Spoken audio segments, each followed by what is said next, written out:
Hello everyone, welcome to the TriStar Gym channel. Today's episode, we're looking at a combination sweep from butterfly guard, 2-on-1 arm drag, and 2-on-1 butterfly guard sweep, okay, hook sweep.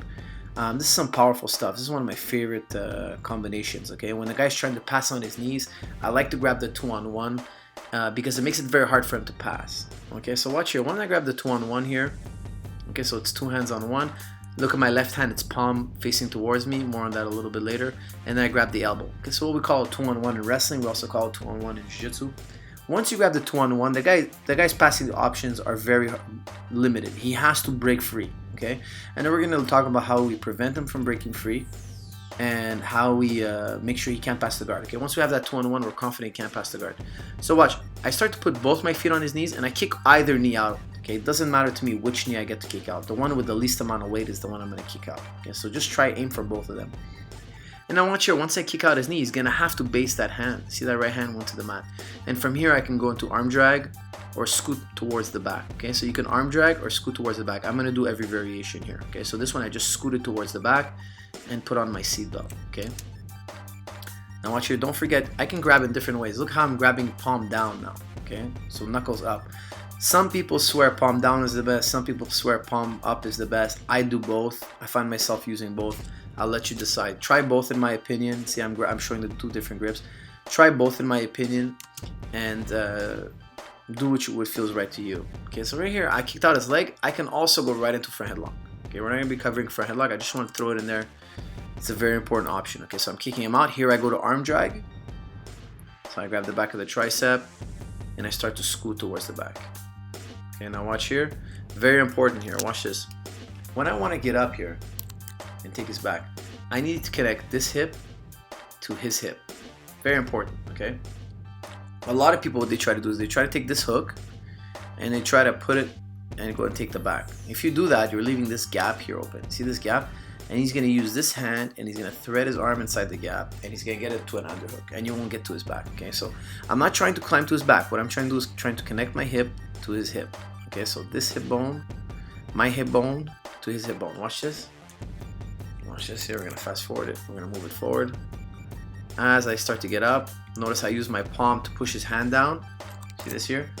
My palm is driving down in his palm. So he can't get that underhook. I don't want him to reach back for an underhook. Okay, so watch this. I'm going to connect my hip bone to his hip bone. And now I'm going to grab the seat belt. And from now, I can start to fish with my left leg to go and find a hook. Okay?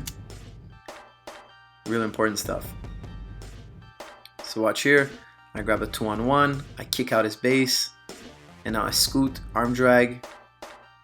Do that a few times, okay? I kick out his base. And now watch here. Here's my hook lift, okay? Here's the hook sweep here. All right, real important stuff. I kick out his base. He's going to try to resist. I scoot, take his back. Now watch here, I grab him, I hook. Now watch this. Look at that arm of his. He's gonna try to yank it back. See that? I'm pulling it in one direction, he's pulling it another. Okay, so watch here. There's a war here. Okay, I'm pulling it in this direction. He's pulling it in that direction. Okay? He's trying to bring that elbow back to his body. Right here. Okay? He's trying to bring this elbow back here to his body. So watch, when he's pulling it in this direction, I'm gonna take my foot off here. I'm gonna remove it and I'm gonna just scoot forward. And how am I gonna scoot forward? I'm gonna dig my heels into the ground. Okay, I'm gonna dig my heels into the ground and I'm gonna pull my own self forward. So he's pulling me forward, I'm pulling myself forward. That's gonna make for an explosive forward motion on my part. Okay, I'm just gonna go feel that seesaw. If he's pulling his arm back, watch, I'm gonna scoot forward. And now, if my partner is being a good partner, he's gonna pull this elbow tight to his body. And if he pulls that elbow tight to his body here, let me just get a different color, it's gonna create a lot of tension here. His muscles are gonna be flexing, okay? And when his muscles are flexing, it gives me something really hard to pull on. Okay, so I'm gonna lift up with my hooks, okay? And I'm gonna get him up over my head, okay? Because his muscular tension here is really important for me. So I gotta pull with intent, okay? I gotta pull with intent. And now watch what happens. I'm gonna be able to lift him as I lift him. So make sure your partner is really resisting. You know, you won't be able to hook lift him if his arm is too relaxed. You'll be trying to lift and it's like doing a, it's like it's like trying to lift weights with a noodle as a bar. You know, it won't work. Okay, so here I'm kicking out his base. He's yanking his arm forward. I go with the flow and I lift him. If he is really resisting, I'll be able to do it. I find it harder to do it in drilling than I do it in a real fight. Okay, when I'm really fighting and the guy's really resisting, it's easy for me to lift him. But when the guy's not resisting in practice because he's just trying to relax and he doesn't want to get tired, I find it harder to lift. So I have to actively tell him, hey, force, lock your arm in, lock your lat in. Okay, so here's me going through it a few times. Okay, I'm trying to arm drag him. As I pull him in towards me, he resists. I've changed direction. I was trying to pull him forward towards me. As he resists, I go with the flow and I move towards the direction he was pulling and I hook lift him. Okay, here's me going over it again. That's the first move. And then if he resists, I hook lift him. All right, guys, I hope you enjoyed that episode. Please be sure to like and share as always, and I'll see you in the next one. Thank you.